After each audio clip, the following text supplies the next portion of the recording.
If you've been listening to the podcast for a while, or even since the beginning, then you know that I usually alternate a solo episode and an interview.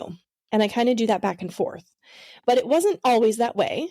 I started off doing only solo episodes. Then when I started doing interviews, that's when things kind of got the ball rolling. I started meeting new people and networking. And then I had an abundance of interviews to do. Well, that's kind of beside the point. The point that I want to make is if you listen to some of the earlier interviews, I usually start by saying, "Hey guys," and then I introduce the person that I'm interviewing. Well, something happened that made me realize that I should probably stop saying, "Hey guys," before I introduce people. And then when I had that thought, I automatically went to the other end and thought, well, no, I shouldn't, because now I am giving in to cancel culture. So that's what I want to talk about today. I want to talk about cancel culture and the role that it plays and the role that it has played for me and how I am working my way through certain things that come up for me when I identify them as falling into the category of cancel culture. The biggest one is that of gender identity. So today, that's what this episode is all about. Cancel culture and gender identity. Everything is working out for me. It's working out for you, too. It just takes believing that it is. We can have, be, and do anything. The key is to care about how you feel and choose to feel good right now. Saying "hey guys" is something that kind of comes naturally to me. It's a part of the way that I talk. And I even say it when I'm just having a conversation with my girlfriends. There's 4 of us in our group. And when we're messaging back and forth or when we're talking in person, I might refer to them as guys. I kind of realized I did that a little bit when I would go to type it or text it. And I thought, is this weird? Is this weird that I'm saying guys when I'm talking to other women? But since it's just a common phrase, I kind of let it go and fall to the wayside, and I didn't think too much about it until something specific that happened that made me look at it a little bit deeper. So my husband and I were working our way through Survivor. We were watching as many seasons as we could that were on Hulu. And we noticed that this element of social norms and political views was being interwoven into the show. Whereas before it was kind of more general, it was just about the activities they were engaging in and camp life and just basically trying to win the money. All of a sudden, tribal council became this discussion of how when they're there living in this tribe, they are actually representing the larger society in the real world because of the elements of social norms which are brought in and then played out within the game. So these things were coming up regularly, and it was becoming a part of the show that these discussions were happening. And I actually don't remember exactly which season it was when this happened, but it had to be after season 40. It's one of the newest seasons. But what happened was we started to notice that more of the contestants coming to play Survivor were involved in minority groups. They were gay individuals. They were transgender individuals, more women. There was a lot more diversity in the tribes that were being portrayed in the show. And I'm sure that was a deliberate attempt from the producers to show support for minority groups. and to make the show more relevant to the issues that are going on in our world. Because it really became this point of focus for analyzing our society. So we could look to Survivor for some discussions around that. So as more minority groups came in, Jeff, who is the host of Survivor, posed a question. Because when it's challenge day and the contestants are going to conduct their activity, some kind of physical activity or challenge in order to win, they are kind of off screen until Jeff says, "Come on in, guys." And then they come in. So Jeff posed this question and he said, "Hey, I just want to ask you, those of you that are here right now, do you think I should continue to say, 'Come on in, guys,' when I'm calling you into the challenge?" He said, "I don't mind changing it. I can change it if you think it's something that should be changed. I've been saying it for a long time. I like saying it." He didn't really give his opinion one way or the other on how he felt about saying it, but he wanted to let them know that he cared enough to make the change if it was offensive. And at first, everyone said, "No, we're fine with it. Go ahead, continue on your way, including the word guys in your phrase." And then one of the contestants went back to camp and thought about it overnight, and then came back to the challenge the next time, or wherever he was. It might have been tribal. I don't remember. And confronted Jeff and said, "Hey, I thought about this, and I think it's wrong that you use the word guys." Right there on the spot, Jeff said, "All right, that's it. I'm not going to say it anymore." And from then on, it was only, "Come on in," with no guys at the end. When I was watching it, my first thought was, well, this is a great example of cancel culture. My second thought was, I do that on the podcast. My third thought was, I should probably change that. My fourth thought was, no, I shouldn't change that because I know my intentions are good. And I don't want to give in to cancel culture just for the sake of feeling pressured to change something. So I sat with this and I analyzed it quite a bit. I really wanted to get an understanding for myself on why I felt the way I felt, why I said it to begin with, and whether I wanted to change it. So, what's the issue? Why is it that some people feel like that is disrespectful? Well, it's because a guy is a male by definition. Even though we have a tendency to lump everybody, men and women who are in a group, under the heading of guys when you're using it to address the group. When you're saying, "Okay, guys, this is what we're going to do, blah, blah, blah, blah, blah." Or, "Come here, guys." Or, "Oh my gosh, hey, guys." Whatever it might be. It's one of those things that we just say, and we're not really thinking about why we say it or whether it's something that we're really behind saying. Unless you think about it going the other way around.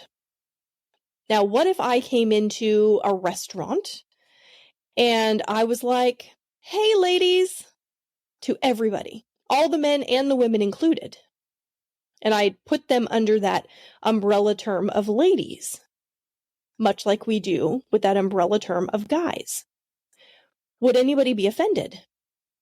And I think, yes. I think many men would take offense to that. It would be like you are putting them down by calling them a lady. So once I had that realization, I understood why it's a problem. Though not intentionally sexist, it is sexist. And I obviously, as a woman, am not trying to be sexist when I refer to you, my audience, and I say, hey guys, this is who I'm talking to today. I'm not trying to be sexist. I know that most of you are probably women who listen to the podcast. But if I were to say, hey ladies, I would only be speaking to ladies. By saying, hey guys, I am under this impression that I'm including everybody. But things are changing, and that is not as socially acceptable as it once was.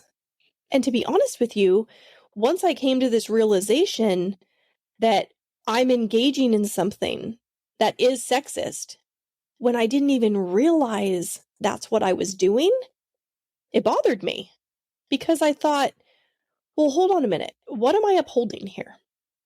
If I continue to use this phrase because I know that when I say it, my intentions are pure, I'm not trying to isolate anybody. I'm actually trying to go for inclusiveness. I'm trying to be genuine and friendly and really feel connected to my audience because it's something that you would say to your friends. But really, am I achieving that? Is that what I'm achieving by using that word? And I think in our society now, the answer is no, because some people do find that offensive. Because we are highly focused on gender identity in our society these days. So then I realized that the reason I've been saying it is because of my social grooming. I have been groomed throughout my life to take on certain aspects of the patriarchy, which I find to be normal because it's what I've known and it's what I've practiced. So, for instance, even now with my spiritual beliefs in source energy, when I refer to God, so I know that God and source energy are both the same thing, but when I use the phrase God, I am acknowledging to myself that God is a he. And I, of course, know that's not true. I know that God and source energy is not gender related at all. There is no gender. But because that's how I came to know God at a younger age and refer to God, I mean, when you read the Bible, it's all he. It's he. Even beyond that, when reading stories in school, if there was a character or just referring to an animal or a bug or just in daily life when you're interacting with some kind of being where you don't know what the gender is, what gender do you default to? I default to he because that's what I have known. And I remember when that started to change several years ago. And it happened with babies. It started with babies, I feel like. I don't really remember what it was, but it was something that I had come in contact with because I had a baby. And I was learning about something related to raising babies. And in the writing, the baby was referred to as a she. And this was a gender neutral baby story. So there was no picture. It was just a general baby, and they referred to it as a she. And I remember the moment I read it, I thought, that was really weird. Why did they refer to it as a she? It should have been a he. Because when we don't know the gender of something, we default to he. And that was the first time that I realized that our society had a movement to change that. Because it's not fair or accurate, it's sexist. Why would we always default to he?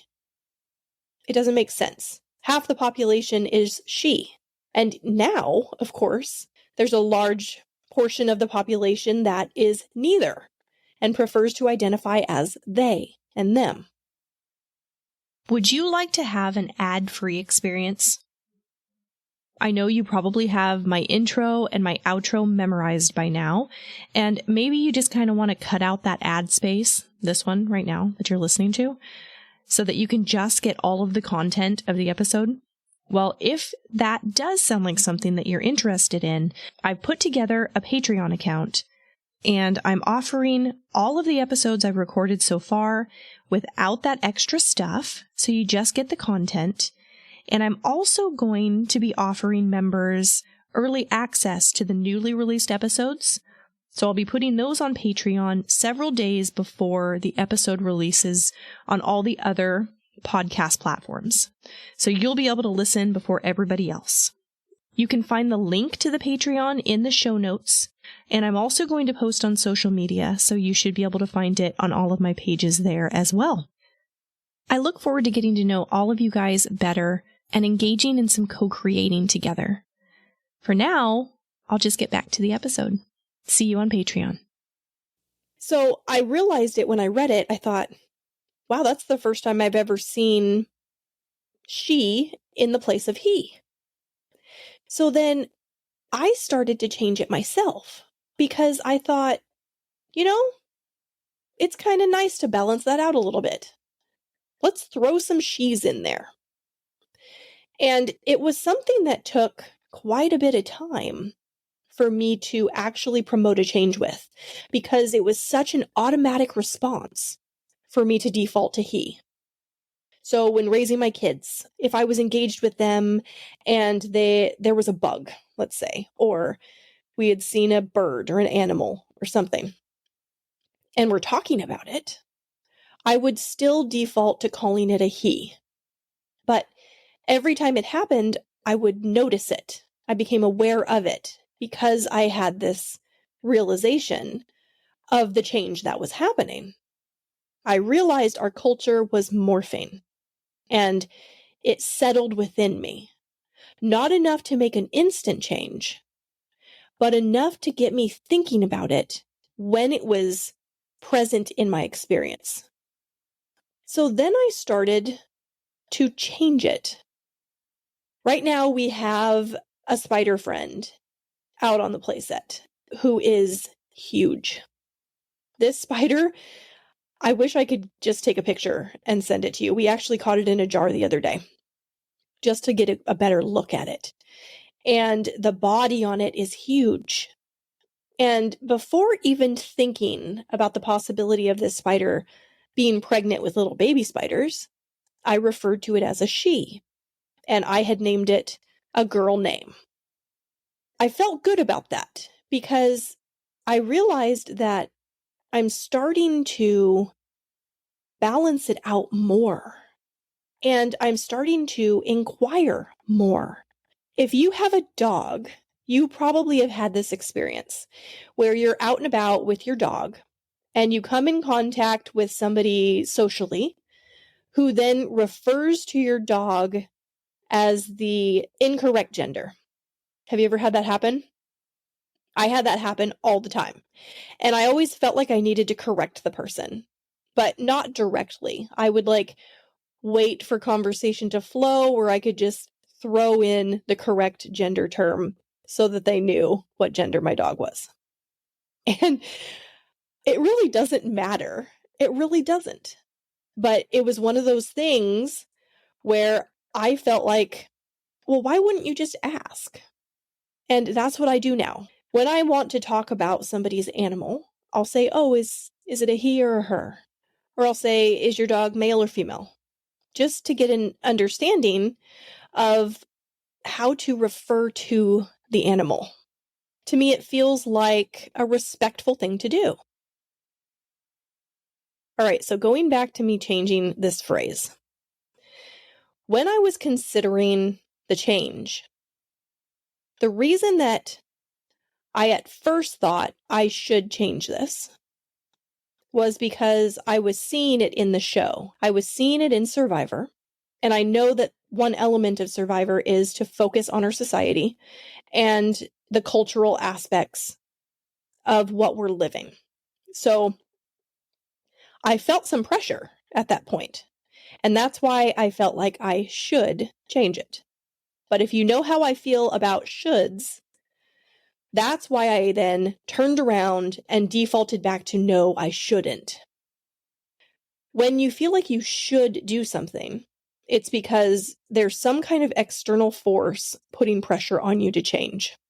And it's not something that's innate. It's not coming from within you. So then I felt like, well, I shouldn't change that because I know my intentions are good and that should be enough. Because I really want to be my authentic self. And me being my authentic self does not have to include caring about what other people think. In fact, I encourage myself and everybody else to not care what anybody else thinks. I understand that's easier said than done. I also understand that that can be viewed as a negative thing. I've been getting to that point where it's not that I don't care necessarily. It's just that other people's opinion of me are not as offensive. I'm not as sensitive to it. So then I started thinking, well, if I want to continue to say, hey guys, at the beginning of an interview episode, I would hope that the people who are listening know who I am, know that I'm an authentic person, and that I mean no harm. It's not my intention to do anything except connect. But then I thought, well, I can't really expect that of anybody because not everybody feels the way that I feel. And can I understand why this is being viewed as me being disrespectful? And yes, I can. I can see the sexism in it. So then I started thinking, is it really that big of a deal for me to change it? Am I giving in to cancel culture? Are people going to judge me for giving in to cancel culture? By saying, well, I didn't think you would stop doing something just because the culture is pressuring you to do so. But that's not why I changed it. But I did change it. And it was an easy change for me to make. I thought, am I giving up any part of who I am to make this change? And the answer is no. Part of who I am is caring about being respectful. And if it's a change that's easy for me to make, and it was, why is that not okay to do so? Why is that considered cancel culture? I don't think it is. I don't think it is when the change is being made because of an innate reason that you have. I feel like I had a little bit of an easier time adapting to the movement around gender identity than some people. Because of my spiritual understanding, I have this respect for differences. I respect that other people are going to be different than I am, and I don't have a problem with that. I don't need to have things be the same in order for me to connect with somebody. I respect our differences and I celebrate them because I like the variety. With that said, it was difficult for me, and it's something I still struggle with, to not label somebody with a gender when I'm speaking. And that part has been more difficult for me to be aware of and more difficult for me to change. I actually had a recent experience with my son where we were out in public and we were interacting with somebody in the store. And this individual I could see as being a woman, but presented in a way that communicated to me that this individual may have preferred to identify as a man. It really could have gone either way. And I defaulted to referring to this individual as she when talking to my son. And it wasn't a problem.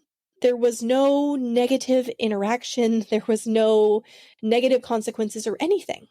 But because I have been growing in my awareness of this, I realized it in the moment. Actually, as soon as I said it, I wished I could have taken it back. It's because I have an intention to not offend.